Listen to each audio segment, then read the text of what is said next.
Bonjour à tous, nous poursuivons avec la 5e Mishnah du 4e Pérec. Donc comme nous l'avons vu dans la Mishnah précédente, lorsque une femme accouche et juste avant, elle avait des saignements, mais qui ont été accompagnés par des douleurs dues à la naissance, les contractions. Et donc nous avons vu que la Torah a permis le sang dans la période de Ziva si il est accompagné de douleurs jusqu'à l'accouchement. Parce qu'à ce moment-là, ce n'est pas du sang de Ziva, la femme n'est pas Zava, mais c'est du sang lié à la naissance, à son accouchement. Et donc c'est pour cela qu'elle ne doit ensuite respecter que les jours d'impureté, si c'est un garçon 7 jours et si c'est une fille 14 jours. Alors que, comme nous l'avons vu, s'il y a au moins 24 heures avant la naissance où il y a des saignements mais il n'y a plus de douleur, la femme est donc yoledet bezov, c'est-à-dire qu'à part l'impureté de la naissance, il y a aussi l'impureté due à la ziva, puisqu'elle était dans une période, comme nous l'avons vu, de 11 jours, donc après les 7 jours de Nida, la période de 11 jours de Ziva, et puisqu'elle a eu 3 jours de suite des saignements qui ne sont pas liés à la naissance, la preuve c'est que 24 heures avant la naissance, elle n'avait plus de douleur,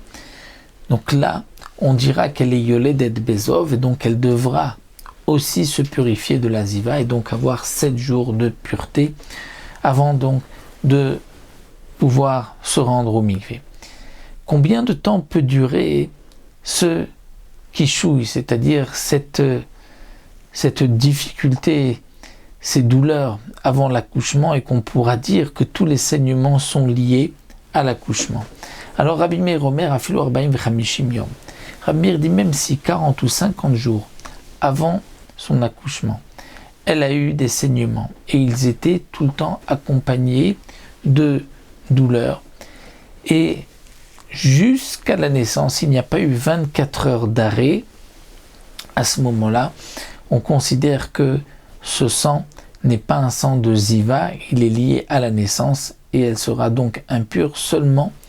par rapport à la Touma de la Leda de la naissance. Rabbi Yehuda Omer Dayachocha, pour Rabbi Yehuda, non, c'est suffisant, juste un seul mois, donc le 9e mois de la rendre pure, puisqu'on va pouvoir lier les saignements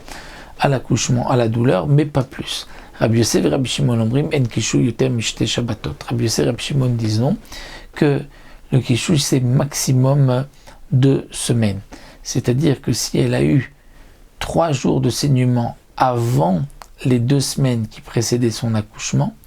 et qu'ensuite elle a continué d'avoir des saignements et des douleurs, et bien malgré tout, elle sera donc yoledet bezov, c'est-à-dire en plus de l'impureté de la Leda de la naissance, il y a l'impureté de la Ziva, étant donné que 3 jours avant ces 2 semaines, il y avait déjà des saignements qui la rendaient donc Zava, puisqu'on ne peut pas lier ces saignements à la naissance, puisqu'ils étaient avant même 2 semaines avant la naissance. Donc voici pour cette 5e Mishnah.